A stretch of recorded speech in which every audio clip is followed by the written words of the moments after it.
Congress, Samajwadi party और इंडी गठबंधन से जुड़े हुए जो दल हैं, इनके इतिहास के बारे में भी हर व्यक्ति जानता है। कांग्रेस का इतिहास बाबा साहब भीमराव अंबेडकर के द्वारा बनाए गए संविधान का गला घोंटने का रहा है। 1950 में देश का संविधान लागू हुआ और कांग्रेस ने लगातार अभिव्यक्ति की स्वतंत्रता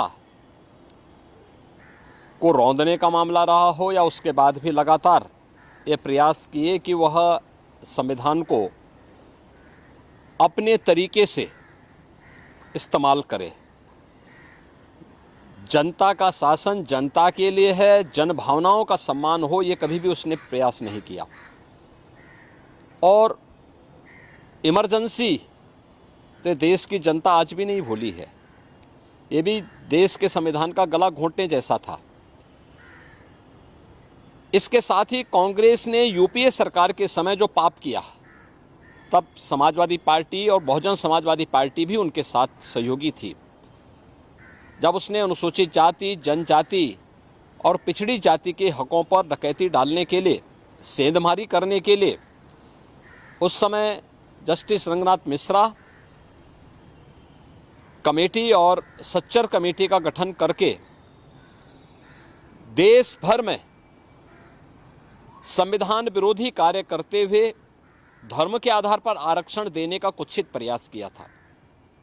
इसके लिए इन्होंने माध्यम बनाया कि 27% जो पिछड़ी जाति के लोगों को मिलने वाला आरक्षण है, उस आरक्षण में 6% पिछड़ी जाति के लोगों को हिस्सा काट करके दे दिया जाए।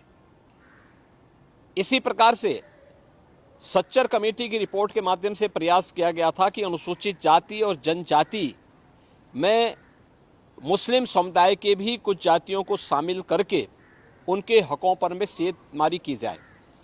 तो भारतीय जनता पार्टी थी जिसने उस समय भारी विरोध किया था और भारतीय जनता पार्टी के भारी विरोध के कारण कांग्रेस की मंशा पूरी नहीं हो पाई। कांग्रेस और इंडी गठबंधन से जुड़े हुए दलों के मंसूबे पूरे नहीं हो पाए, अन्यथा वे इस कार्य को उसी समय यूपीए गवर्नमेंट के समय कांग्रेस कर देती। कांग्रेस ने इसकी शुरुआत कर दी है कर्नाटक से।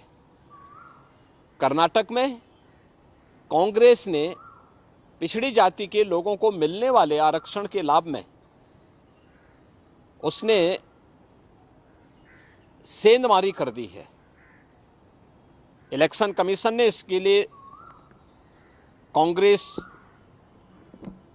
नेतृत्व की कर्नाटका सरकार को तलब भी किया है। भारतीय जनता पार्टी बाबा साहब भीमराव अंबेडकर, भारत के संविधान निर्माताओं का पूरा सम्मान करती है और उनकी जो मंशा थी, उस मंशा के अनुरूप भारत के संविधान को सर्वोच्च मानते हुए अपने संवैधानिक दायित्वों का ईमानदारी पूर्वक निर्वहन करने की पक्षधर है। भारतीय जनता पार्टी ही एकमात्र पार्टी है जिसने बाबा साहब भीमराव अंबेडकर के मूल्यों और आदर्शों का पूरा सम्मान किया है, पंच तीर्थों का निर्माण किया है और 2025 का वर्ष राष्ट्रीय जनजाति गौरव वर्ष के रूप में मनाने का भी निर्णय भारतीय जनता पार्टी ने अपने संकल्प पत्र में भी इस बात को कहा है। स्वाभाविक रूप से भारतीय जनता पार्टी धर्म के आधार पर किसी भी प्रकार के आरक्षण का विरोधी है, क्योंकि भारत का विभाजन धर्म के आधार पर हुआ था, मजहब के आधार पर हुआ था। भारतीय जनता पार्टी इसका विरोधी है, लेकिन अनुसूचित जाति, जनजाति और पिछड़ी जाति को मिलने वाले आरक्षण के लाभ का पूरी तरह पक्षधर है और भारतीय जनता पार्टी हमेशा इस व्यवस्था को लेकर के आगे बढ़ेगी। हम ये कह सकते हैं कि कांग्रेस किसी एक राजनीतिक एजेंडे के तहत इस मामले को उठा रही है ताकि वो देखिए, कांग्रेस का नेतृत्व पूरी तरह फेल हो चुका है। आप देख रहे होंगे कि उनके लोग जब अपने स्वयं के नेतृत्व पर विश्वास न होने के कारण लगातार कांग्रेस के प्रत्याशी भी फील्ड छोड़ करके भाग रहे हैं। कहीं उनके प्रदेश अध्यक्ष इस्तीफा दे रहे हैं, कहीं पे उनके घोषित प्रत्याशी स्वयं अपनी प्रत्याशिता वापस लेकर के भारतीय जनता पार्टी के सदस्यता ग्रहण कर रहे हैं, और कहीं पर वे अपनी जानबूझ करके अपने नामांकन प्रपत्रों को अधूरा भरने का काम कर रहे हैं। ये नेतृत्व के प्रति इससे बड़ा विश्वास दूसरा नहीं हो सकता है। तो अपनी इस खींच को मिटाने के लिए वह इस ओर जनता का ध्यान न जाए, इसके लिए वह उल जलूल और मनगढ़ंत आरोप लगा करके देश के ध्यान को बांटने का प्रयास कर रहा है।